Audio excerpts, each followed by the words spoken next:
Hey guys, सो आज हम बात करने वाले हैं कि हमें एसीएल इंजरी में स्क्वाट्स करने चाहिए या नहीं। ठीक है।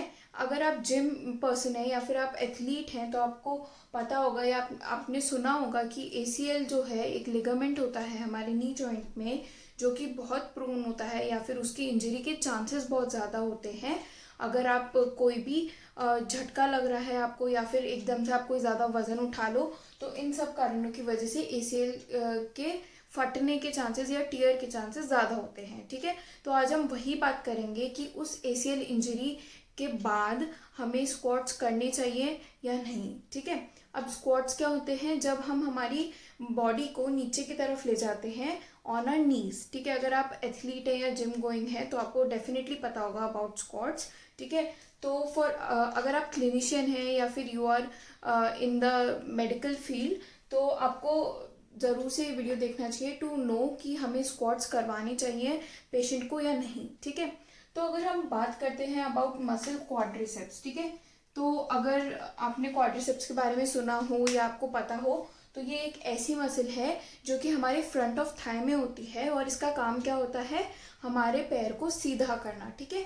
आगे की तरफ सीधा करना। नी जॉइंट जो हमारा जब मुड़ा हुआ होता है उसको सीधे करने का काम क्वाड्रिसेप्स मसल करती है। ठीक है। तो जब भी हम स्क्वाट करते हैं तो क्या होता है, जो हमारा बॉडी वेट है, हमारी पूरी बॉडी का जो वजन है वो पीछे की तरफ जाता है ना। तो उस कारण क्या होता है, अगर ये क्वाड्रिसेप्स मसल जो है ये काम नहीं करेगी, है ना, तो क्या होगा, हमारा पैर सीधा नहीं होगा और क्या चांसेस होंगे कि हमारी बॉडी जो है वो पीछे की तरफ गिर जाए।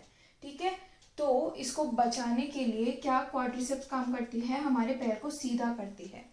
अब जब वो ये काम करती है तो क्या होता है, ये जो शिन बोन है, अगर आप एथलीट है तो आपने सुना होगा कि शिन बोन, या आपने कभी एक्सपीरियंस भी किया होगा कि शिन बोन फ्रैक्चर हो गया या फिर कि शिन बोन पे स्ट्रेस ज़्यादा हो रहा है या आपके लोअर लेग में जो बोन होती है उसमें पेन अगर आपको आता है, that is known as shin bone. ठीक है।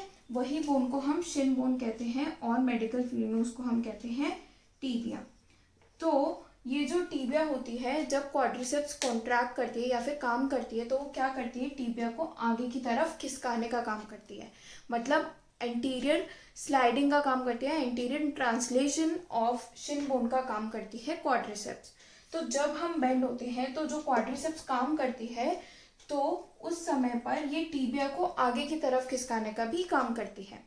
तो अगर हम बात करते हैं मिनी स्क्वाट्स की, है ना, तो एसीएल इंजरी के बाद अगर कोई पेशेंट है आपके पास रिहैब के लिए आ रहा है या फिर आपने भी कभी एसीएल इंजरी एक्सपीरियंस की हो, तो you should do mini squats. आपको कभी भी स्टार्टिंग में फुल स्क्वाट्स या हाफ स्क्वाट्स में नहीं जाना चाहिए। इंस्टेड ऑफ दैट आप मिनी स्क्वाट्स परफॉर्म करो, जिसमें कि आप कितना सा उठ के ऊपर आओगे। फॉर एग्जाम्पल कि ये एक इंसान है, अगर मिनी स्क्वाट्स परफॉर्म कर रहा है तो केवल इतना सा बेंड होगा, जबकि अगर वो फुल स्क्वाट कर रहा है तो उसको पूरा बेंड होना पड़ता है और फिर वो ऊपर आता है। ठीक है। और मिनी स्क्वाट्स में इतना सा बेंड होके वो सीधा हो जाएगा। तो मिनी स्क्वाट्स में क्या होता है कि अगर हम लोग बेंड होते हैं तो हमारा बॉडी वेट पीछे की तरफ तो जाता है, बट उतना नहीं जाता जितना हाफ स्क्वाट या डीप स्क्वाट में जाता है। ये देखो, अगर ये हमारा लेग है तो इससे इसकी दूरी कम है एज कम्पेयर टू दिस, तो मतलब मिनी स्क्वाट की पोजीशन में जो हमारा बॉडी वेट है वो पीछे की तरफ तो होगा, but as compare to half squat या डीप स्क्वाट की पोजीशन से थोड़ा कम पीछे होगा। तो इससे क्या होगा, क्वाड्रिसेप्स मसल को काम कम करना पड़ेगा, जिससे कि वो हमारी टीबिया को स्टेबलाइज कर सके। मतलब कि हमारे टीबिया का जो आगे की तरफ खिसकना है उसको वो इस केस में कम होगा। मतलब मिनी स्क्वाट की पोजीशन में वो चीज़ कम होगी, जिस वजह से एसीएल इंजरी जो है उसके चांसेस कम रहेंगे। मतलब एसीएल अगर टर्न हो गया, ग्रेड 1 इंजरी है, तो वो कहीं ग्रेड 3 ना हो जाए, इसके कारण कम काम करेगा। ठीक है। बट अगर हम 90 डिग्री पोजीशन की बात करते हैं या फिर हाफ स्क्वाट या फिर डीप स्क्वाट की पोजीशन की बात करते हैं, तो क्योंकि बॉडी वेट ज़्यादा है पीछे की तरफ, तो क्या होता है, हमारे क्वाड्रिसेप्स को ज़्यादा काम करना पड़ रहा है, जिससे कि वो हमारे पैर को सीधा कर सके। अब अगर क्वाड्रिसेप्स ज़्यादा काम कर रही है तो टिबिया के आगे खिसकने के चांसेस ज़्यादा हो जाएंगे, जिस वजह से क्या होगा, ACL पर काम करने का प्रेशर बढ़ेगा, है ना। और पहले ही ACL इंजर्ड है और उस पर काम करने का प्रेशर बढ़ा तो क्या हुआ, उसके टीयरिंग के चांसेस और बढ़ गए, है ना। इसलिए ये बोला जाता है अकॉर्डिंग टू वेरियस स्टडीज़ कि जब भी एक पेशेंट हमारे पास आता है या फिर आप खुद एथलीट हो और आपको ACL इंजरी हुई है, तो इन अर्ली फेजेस या फिर उसके 2-3 महीने बाद तक हमें फुल स्क्वाट या डीप स्क्वाट में नहीं जाना चाहिए। पर अगर हम बाद की बात करें, मतलब 6 to 9 वीक्स के बाद की बात करें, तो क्या होता है, हमें हमेशा पेशेंट को सजेस्ट करना चाहिए हाफ स्क्वाट में जाने के लिए या डीप स्क्वाट में जाने के लिए। ऐसा क्यों?